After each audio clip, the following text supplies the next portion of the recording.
Welcome back to our classes. आज जो हमारा टॉपिक है वो है मेंस्ट्रुअल साइकिल एंड आपका जो चैप्टर है ह्यूमन रिप्रोडक्शन क्लास 12 का, उसमें मेंस्ट्रुअल साइकिल से रिलेटेड बहुत सारे क्वेश्चन आते हैं एंड इसमें हम ये पढ़ेंगे कि किस तरीके से जब गैमेटोजेनेसिस प्रोसेस में हमने पढ़ा कि जो फीमेल गैमेट यानी कि ओवम रिलीज़ हो जाता है, ओवम बन जाता है, तो अब वो जब रिलीज़ होगा, उसका ओव्यूलेशन होगा, तो उसका फेट क्या होगा। उसके दो ही फेट होंगे, या तो वो फर्टिलाइज होगा या फिर फर्टिलाइज नहीं होगा। ठीक है, तो ये जो मेंस्ट्रुअल साइकिल है ये फीमेल में एक रिप्रोडक्टिव फेज़ होता है जिसे पढ़ना बहुत ज़रूरी है। और आपके एग्ज़ाम में बहुत सारे क्वेश्चन आते हैं related to the hormonal level की किस फेज़ में मेंस्ट्रुअल साइकिल के जो मेन 4 फेज़ होते हैं, किस फेज़ में कौन सा हार्मोन पीक लेवल पे होता है, कौन सा हार्मोन लो लेवल पे होता है, ल्यूटियल फेज़ किसको कहते हैं, why we call it luteal phase, why we call it proliferative phase. तो देखा जाए तो मेंस्ट्रुअल साइकिल एक बहुत कॉमन सी चीज़ है, छोटी सी चीज़ है, बट आपके एग्ज़ाम में इससे रिलेटेड बहुत टिपिकल क्वेश्चंस आते हैं। टेक्निकल डेफिनेशन आपको लिखना होगा, तो वो हम आज इस लेक्चर में पूरा कवर करेंगे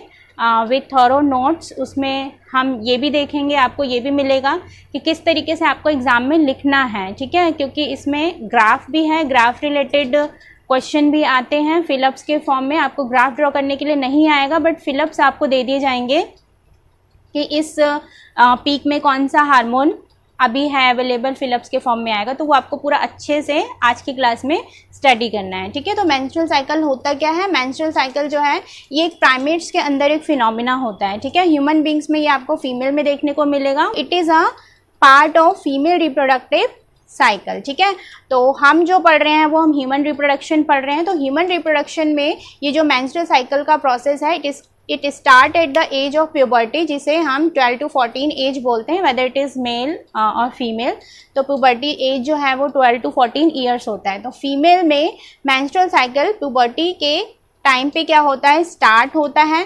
इस फेज को हम क्या बोलते हैं, मिनार्क बोलते हैं। ठीक है, the onset of menstrual cycle is called menarche and the stoppage of menstrual cycle around the 40 years of age. कुछ फीमेल में ये 45 में देखा जाता है, कुछ में 50 एंड कुछ में 55। It depends on their reproductive health या कब उनका मेनार्क हुआ है। ठीक है, उस पर डिपेंड करता है मेनोपॉज कब होगा। तो it stop at around 15 year of age, जिसे हम बोलते हैं मेनोपॉज। ठीक है, आपके एग्जाम में क्वेश्चन आता है मेनार्क एंड मेनोपॉज पे डिफरेंस आता है। बच्चे कंफ्यूज रहते हैं कि कौन सा फेज मेनार्क कहलाएगा, कौन सा पॉज। तो आपको ये एक इंग्लिश वर्ड है, पॉज का मतलब क्या होता है, टू स्टॉप समथिंग। ठीक है, तो जिस फेज में मीनेस या मेंस्ट्रुअल साइकिल स्टॉप हो जाता है उस स्टेज को हम क्या बोलते हैं, मेनोपॉज बोलते हैं। अब ये जो साइक्लिकल इवेंट है, it continue its next cycle in the time period of 28 days. इसलिए इसको मेंस्ट्रुअल साइकिल कहा जाता है, इसलिए कहा जाता है क्योंकि एक साइक्लिकल इवेंट है which start from one menstrual cycle to the another cycle. ठीक है, एंड उसका जो टाइम पीरियड होता है वो कितना होता है, 28 डेज का होता है। ठीक है, ये तो ऑल ओवर आपका मेंस्ट्रुअल साइकिल से रिलेटेड हो गया। अभी हम अभी हम नोट्स के थ्रू भी अच्छे से डिटेल में पढ़ेंगे। अभी मैं आपको बस एक ओवरव्यू दे रही हूँ कि हमें इसमें पढ़ना क्या है। ठीक है, अब इसमें जो मेंस्ट्रुअल साइकिल होता है इसके टोटल 4 फेजेस होते हैं, जो हम ग्राफ के थ्रू एंड थ्योरी के थ्रू भी पढ़ेंगे। ठीक है, मेंस्ट्रुअल फेज जो फेज होता है ये जो होता है ये 4 डेज का होता है। ठीक है, मतलब जिस फेज में मीनस होता है, ब्लीडिंग होता है, ओवम रिलीज होता है along with some blood vessels. ठीक है, एंड आपको मैंने पढ़ाया है कि जो एंडोमेट्रियम वॉल होती है फीमेल के अंदर, this is the endometrium wall. ठीक है, यहाँ पे ये ओवरी होता है, दिस इज अ ओवरी। ठीक है, तो जब ओवम निकलता है along with some endometrium blood vessels, ठीक है, ब्लड वेसल्स के साथ जब ओवम निकलता है उस फेज को हम मेंस्ट्रुअल फेज बोलते हैं।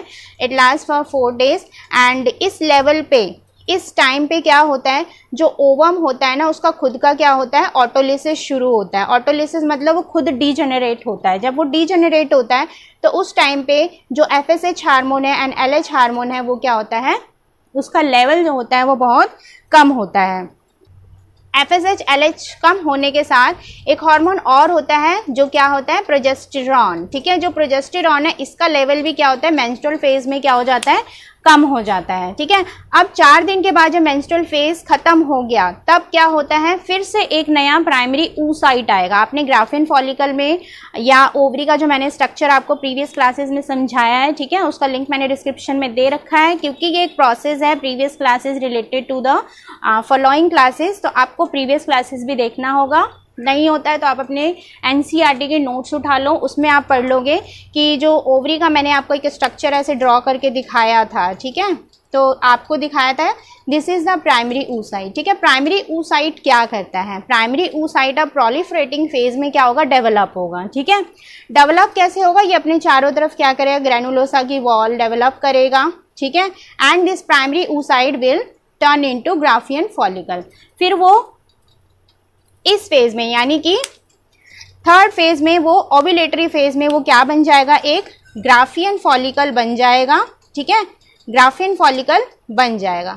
तो प्राइमरी oocyte से लेकर ग्राफियन फॉलिकल बनने तक का जो फेज होता है वो होता है प्रोलिफरेटिंग फेज होता है, और ये जो फेज होता है ये कितने दिन तक चलता है, 14 डेज तक चलता है, ठीक है।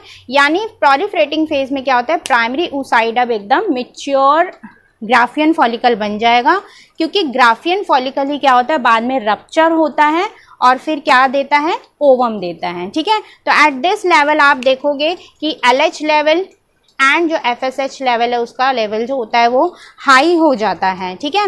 ओव्यूलेटरी फेज में क्या होता है, Graafian follicle at the 14th day यानी मिड ऑफ मेंस्ट्रुअल साइकिल का जो मिड डे होता है यानी 14th डे होता है, उस टाइम पे ग्राफियन फॉलिकल अब क्या होता है, रप्चर हो जाएगा। रप्चर हो जाएगा तो क्या होगा, उसमें से ओवम जो है वो बाहर रिलीज हो जाएगा, इसलिए इस फेज को हम क्या बोलते हैं, ओव्यूलेटरी फेज बोलते हैं। अब ये जब ओव्यूलेशन हो गया, ठीक है, तो ये 10 दिन तक क्या होगा, फैलोपियन ट्यूब में यहाँ पे क्या करेगा, ये रेस्ट करेगा, ठीक है। It will wait for sperm, ठीक है, ये स्पर्म का वेट करेगा सो दैट अगर स्पर्म इन केस आएगा तो वो क्या हो जाएगा, फर्टिलाइज हो जाएगा। और साथ ही साथ क्या होता है, ये जो एंडोमेट्रियम वॉल्स होती हैं ये भी क्या होती हैं, डेवलप होना शुरू हो जाती हैं, ठीक है। यहाँ पे ये जो एंडोमेट्रियम वॉल आप देख रहे हो ये थिक होना शुरू हो जाते हैं। क्यों हो जाते हैं, क्योंकि अगर इन केस फर्टिलाइजेशन हो गया, ठीक है, तो यहीं पे फर्टिलाइज्ड जाइगोट क्या करेगा, एम्बेड होगा and it will provide cushion for the developing embryo, ठीक है।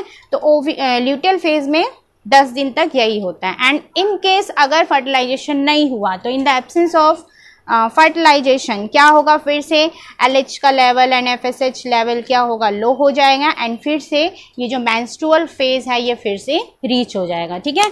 तो अभी मैंने आपको एक ओवरव्यू दिया है कि मेंस्ट्रुअल साइकिल में हम पढ़ेंगे क्या। अब हम इसको एक रिटन नोट्स के थ्रू विद द ग्राफ इसको समझ लेते हैं, क्योंकि आपके एग्जाम में ग्राफ से रिलेटेड क्वेश्चन आएंगे, ठीक है। You have to write the exact definition of menopause and menarche, you have to write the exact event of proliferating event, luteal event, ठीक है, कौन सा हार्मोन पीक लेवल पे होता है, ठीक है। 2 टाइप के हार्मोन रिलीज होते हैं, ओवरियन हार्मोन 2 होते हैं, ठीक है, ल्यूटियल हार्मोन 2 होते हैं, वो हम नोट्स के थ्रू उसको कवर करते हैं। तो मेंस्ट्रुअल साइकिल हम शुरू करते हैं। मेंस्ट्रुअल साइकिल में क्या है, अब ये जैसा हमने एक ओवरव्यू लिया है, ठीक है, तो हमें एग्जाम में किस तरीके से लिखना है मेंस्ट्रुअल साइकिल का एक प्रिपेयर नोट आपके सामने है। तो menstrual cycle is a cyclic process which occur in primates like in human beings, monkey and apps. This event involve in female which constituting the reproductive cycle. It start at puberty. Puberty age मैंने आपको जैसा बताया 12 to 14 years of age में start होता है, जिस process को हम क्या बोलते हैं, मेनार्क कहते हैं। And it stop at the age of around 15 which is called the menopause. menstruation is repeated at an average interval of about 28 to 29 days, जिसमें हमारा एक menstrual cycle कंप्लीट होता है, यानी इसका जो टाइम पीरियड होता है इट इज़ 28 to 29 डेज होता है। The cyclical menstruation is an indicator of normal reproductive phase, यानी अगर कोई फीमेल जो है अगर उसका रिप्रोडक्टिव हेल्थ अच्छा है, वो हेल्दी है अकॉर्डिंग टू रिप्रोडक्टिवली, तो एक मेंस्ट्रुअल साइकिल एक अच्छा इंडिकेशन होता है for her normal reproductive phase and x tends between the menarche and menopause. और जब उसका मेनार्क होना चाहिए यानी जब उसका ऑनसेट होना चाहिए तभी शुरू भी होता है, और जब उसको स्टॉप होना चाहिए यानी मेनोपॉज होना चाहिए वो भी उसी एज में देखा जा सकता है। तो it is a cyclic cycle event from menstruation till the next one, उसको हम क्या बोलते हैं, मेंस्ट्रुअल साइकिल बोलते हैं। तो मेन इंपॉर्टेंट जो हमारा टॉपिक आने वाला है that is the phases of menstrual cycle, कि मेंस्ट्रुअल साइकिल में टोटल ये जो 4 फेजेस हैं ये आपके एग्जाम में इंपॉर्टेंट है, जो आपके एग्जाम में आते हैं, ठीक है। जिसमें पहला फेज जो होता है वो मेंस्ट्रुअल फेज होता है। मेंस्ट्रुअल फेज जो है उसमें बहुत कुछ इंपॉर्टेंट टॉपिक्स हैं जिससे रिलेटेड आपके एग्जाम में क्वेश्चन आते हैं फेजेस से रिलेटेड। तो मैंने जो इंपॉर्टेंट टॉपिक है उसे हाईलाइट भी किया है, ठीक है। Let them study. The cycle start with menstrual phase. जो हमारा ये मेंस्ट्रुअल साइकिल होता है फीमेल में, प्राइमेट्स में, वो किससे शुरू होता है, मेंस्ट्रुअल फेज से शुरू होता है। And it last for about 4 days, यानी ये 4 दिन का होता है। तो पहला मेन पॉइंट आपको क्या मिला कि 4 दिन तक चलता है menstrual phase. When fertilization of egg does not occur, यानी जब फर्टिलाइजेशन एग का नहीं होता है तो अनफर्टिलाइज एग अंडरगो ऑटोलिसिस, यानी एग खुद क्या करता है, अपना ऑटोलिसिस करना शुरू कर देता है, वो खुद डीजेनरेट होना शुरू हो जाता है। जब वो डीजेनरेट होना शुरू होगा तो जो LH का लेवल है, यानी लिटेनाइजिंग हार्मोन, जो प्रोलिफरेशन ऑफ ओवम में या गैमेट में हेल्प करता है, उसकी जो मात्रा है यानी उसका जो लेवल है वो कम हो जाता है।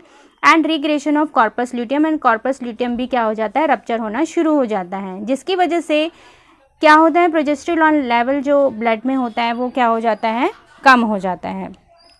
अब due to deficiency of progesterone the uterine lining dies, क्या होता है, LH लेवल भी क्या हो गया, लो हो गया, प्रोजेस्टेरॉन लेवल भी क्या हो गया, लो हो गया, जिसकी वजह से क्या होगा, यूट्राइन वॉल पे अब असर पड़ेगा। तो यूट्राइन वॉल भी क्या करना शुरू करता है, यूट्राइन वॉल में भी कौन सी लेयर जो होती है, मैंने आपको जो वॉल ऐसे पढ़ाया है उसमें जो अंदर की वॉल होती है जिसे हम एंडोमेट्रियम वॉल बोलते हैं, वो क्या होते हैं, डाइज होना शुरू हो जाते हैं along with some blood vessels, blood vessel भी रप्चर होना शुरू हो जाते हैं।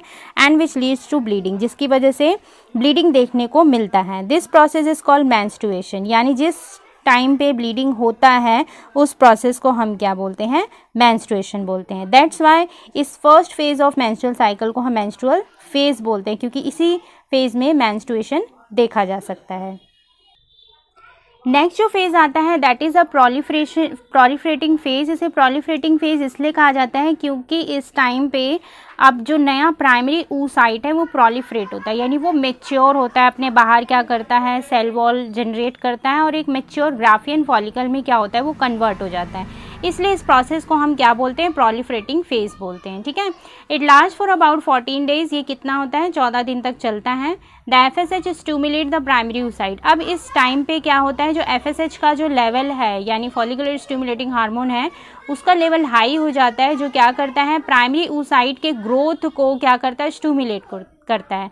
अब प्राइमरी oocyte ग्रो कैसे करता है, क्या होता है, इसके चारों तरफ it is surrounded by a single layer of cells, और क्या करता है, एक फॉलिकुलर स्ट्रक्चर बनाता है जो आपके सामने यहाँ पे प्रेजेंट है। और साथ ही साथ इसके अंदर एक फ्लूइड फिल्ड कैविटी आ जाता है जिसे हम क्या बोलते हैं, वी कॉल इट एंट्रम, ठीक है। ये एंट्रम भी इसमें आपको देखने के लिए मिलता है। और इस तरीके से प्रोलिफरेटिंग फेज में जो एक प्राइमरी oocyte होता है वो किस में कन्वर्ट हो जाता है, मैच्योर ग्राफियन फॉलिकल में क्या होता है, कन्वर्ट हो जाता है। तो बेसिकली प्रोलिफरेटिंग फेज में आप क्या मेन हाईलाइटेड वर्ड्स क्या हैं आपके, क्या हाईलाइटेड इवेंट्स हैं, it last for 14 days. FSH जो होता है उसका लेवल बढ़ जाता है and this primary oocyte will convert into mature Graafian follicle. यहाँ पे आपको ओवम का यानी कि एक ग्राफियन फॉलिकल का स्ट्रक्चर देखने के लिए मिल रहा है, जिसमें बाहर की लेयर को हम एक्सटर्ना बोलते हैं, inner layer is called interna. और ये जो इनको लेयर प्रोवाइड करते हैं कुछ सेल्स होते हैं जिन्हें हम फॉलिकुलर सेल्स बोलते हैं, ठीक है। एंड इन्हीं फॉलिकुलर सेल के अंदर एक फ्लूइड फिल्ड कैविटी होता है जिसे हम फॉलिकुलर कैविटी या एंट्रम बोलते हैं। ये जो फॉलिकुलर कैविटी है ये भी अपने चारों तरफ एक टफ लेयर जनरेट करता है जिसे बोलते हैं ज़ोना पेलिसिडा। तो समहाउ अगर स्पर्म इनके पास आता है तो सबसे पहले वो थीका यानी एक्सटर्ना इंटरना को ब्रेक करने के बाद ज़ोना पेलिसिडा को जो स्पर्म ब्रेक करेगा वहीं पे क्या होगा, फर्टिलाइजेशन शुरू होगा, ठीक है। अब इसमें क्या होता है, जब ये देखने को मिल रहा है कि जो प्राइमरी oocyte है किस में कन्वर्ट हो रहा है, ग्राफियन फॉलिकल में कन्वर्ट हो रहा है, तो पिट्यूटरी ग्लैंड में भी कुछ चेंजेस होते हैं। तो उसी टाइम पे कुछ पिट्यूटरी एंड ओवरियन हार्मोन जो होते हैं वो स्टिमुलेट होते हैं and ovary and uterine wall को भी चेंज करना शुरू कर देते हैं। यानी ओवरी का स्ट्रक्चर तो आपको दिख ही रहा है, वो ग्राफिन फॉलिकल में कन्वर्ट हो रहा है, साथ ही साथ वो यूट्राइन वॉल में भी कुछ चेंजेस लेके आता है, जिसे हम अभी ग्राफ के थ्रू भी अच्छे से स्टडी करेंगे। एंड इस लेवल पे क्या होता है, LH एंड FSH का जो लेवल होता है, ऑब्वियस सी बात है फॉलिकुलर स्टिमुलेटिंग हार्मोन जो होगा, यानी जो फॉलिकल बनाने में हेल्प करेगा, इनका लेवल जो होता है वो क्या हो जाता है, धीरे धीरे इंक्रीज़ हो जाता है। और इसके इंक्रीज़ होने की वजह से क्या होता है, एस्ट्रोजन हार्मोन जो है वो भी क्या होता है, इंक्रीज़ हो जाता है। अब जब ग्राफियन फॉलिकल पूरा मेच्योर हो जाता है, बन जाता है, तो अब क्या हुआ, उसमें से ओवम निकलने का टाइम आ गया है। तो थर्ड फेज़ जो होता है that is a ovulatory phase. इसमें क्या होता है, व्हेन LH एंड FSH जो ग्रेजुअली इंक्रीज़ हो रहा था, इंक्रीज़ होते होते होते जब वो क्या हो जाएगा, एट वेरी पीक लेवल आ जाएगा, यानी एकदम पीक लेवल पे आ जाएगा। और वो पीक लेवल कब आता है, 14th डे, यानी मिडल ऑफ मेंस्ट्रुअल साइकिल में जब ये पीक लेवल अटेन कर लेता है, जिसे हम LH सर्ज भी बोलते हैं। ठीक है, LH सर्ज इस वर्ड पेपर में बहुत क्वेश्चन आए आपके एग्जाम में कि what is LH surge. So LH surge is the increase level of luteinizing hormone, ठीक है, at the 14 day of ovulatory phase. अब जब LH सर्च होता है तो it will induce a rupture of Graafian follicle. इससे क्या होगा, जो ग्राफियन फॉलिकल मेच्योर हुआ तो वो क्या होगा, रप्चर होगा, उसमें से क्या होगा, ओव्यूल निकल जाएगा। कब निकलेगा, at the 14th day. This process is called ovulation phase. ठीक है, इसी प्रोसेस को ओव्यूलेशन कहा जाता है और इस फेज को ओव्यूलेटरी फेज कहा जाता है, क्योंकि इसी फेज में क्या होता है, ओवम रिलीज होता है, ओव्यूलेशन प्रोसेस होता है।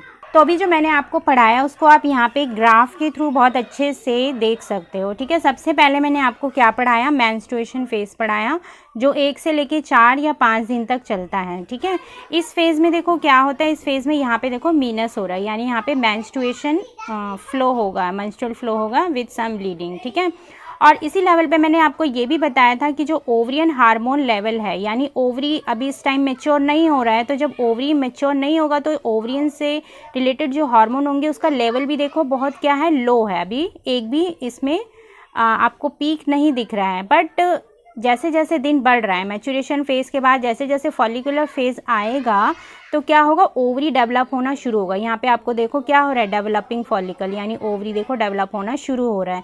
तो जब ओवरी डेवलप होगा तो क्या होगा, जो ओवरी हार्मोन सिक्रीट कर रहा है उसका लेवल भी देखो क्या हो रहा है, धीरे धीरे बढ़ता जा रहा है, यानी एस्ट्रोजन का लेवल क्या होगा, बढ़ेगा।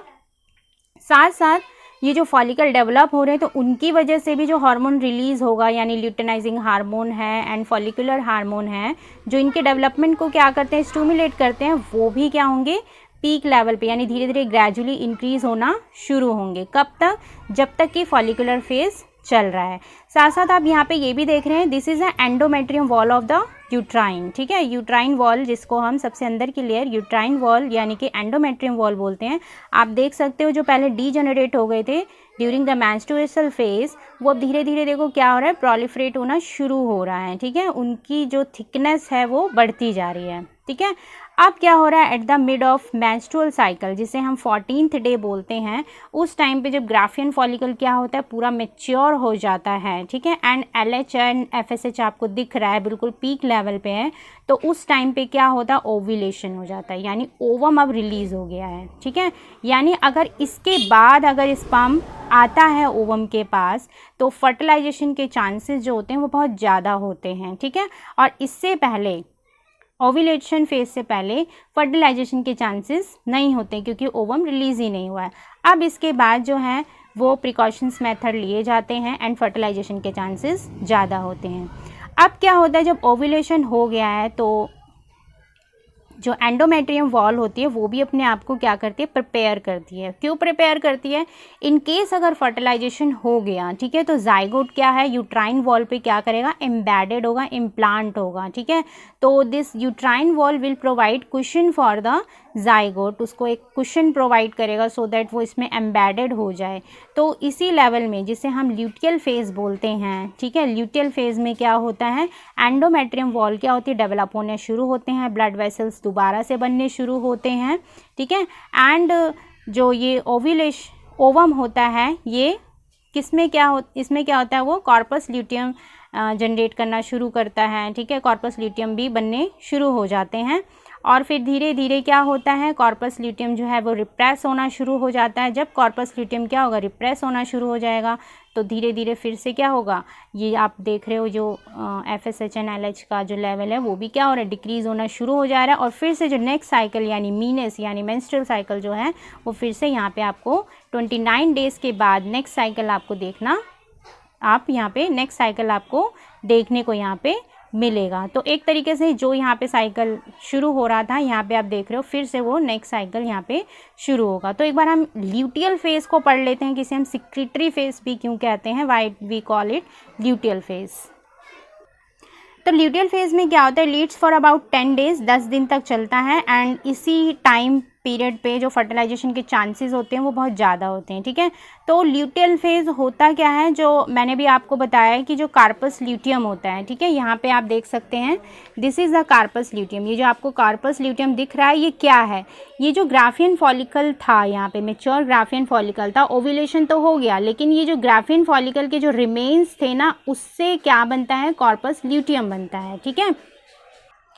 तो वही जो रिमेन्स ऑफ ग्राफियन फॉलिकल है it transform as corpus luteum, यानी ग्राफियन ओवम तो रिलीज हो गया तो जो ग्राफियन फॉलिकल का जो रिमेन्स था it will transform into corpus luteum and this is due to the peak level of LH prolactin hormone from the pituitary gland. तो उस टाइम पे LH लेवल यानी ल्यूटियल फेज में LH लेवल यानी luteinizing hormone, नाम ही है luteinising hormone, यानी वो ल्यूटियल फेज को क्या करेगा, स्टिमुलेट करेगा। एंड प्रोलैक्टिन हार्मोन भी उस टाइम पे क्या हो जाता है, बहुत पीक अमाउंट में हो जाता है। तो कॉर्पस ल्यूटियम इस टाइम पे सिक्रीट करता है, क्या सिक्रीट करता है, बहुत लार्ज अमाउंट में प्रोजेस्टेरॉन हार्मोन सिक्रीट करता है। Why it secrete progesterone hormone, because it is essential for endometrium wall maintaining.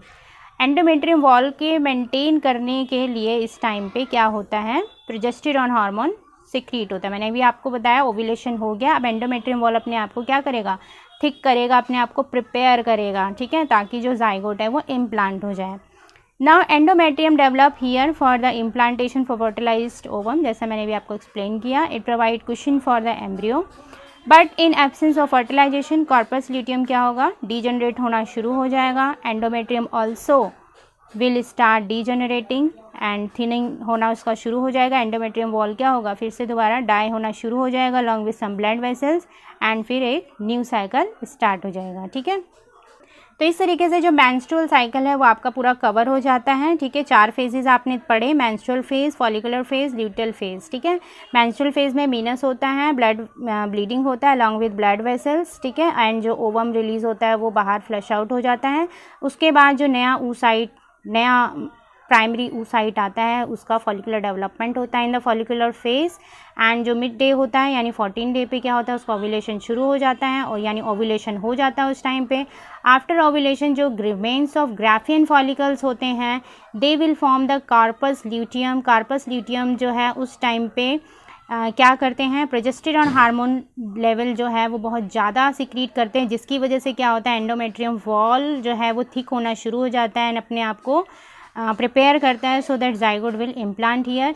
But in case fertilization नहीं होता है तो यही कॉर्पस ल्यूटियम क्या होता है, डीजनरेट होना शुरू हो जाते हैं एंड फिर से क्या होता है, देखो प्रोजेस्टेरॉन लेवल क्या होता है, कम होना शुरू हो जाता है, जिसकी वजह से क्या होता है, ये जो एंडोमेट्रियम वॉल है ये थिन होना शुरू हो जाते हैं and along with some blood vessel rupture होते हैं और फिर से क्या होता है, नेक्स्ट साइकिल शुरू हो जाता है। तो इस तरीके से आपका जो मेंस्ट्रुअल साइकिल है वो पूरी तरह से अच्छे से फिनिश हो गया है। आई होप आपको बहुत अच्छे से समझ आ गया हो, आपको बहुत अच्छा एक नोट भी प्रोवाइड हुआ होगा सो दैट आप इसको एग्ज़ाम में अच्छे से लिख सकें। तो मिलेंगे अपने नेक्स्ट क्लास में।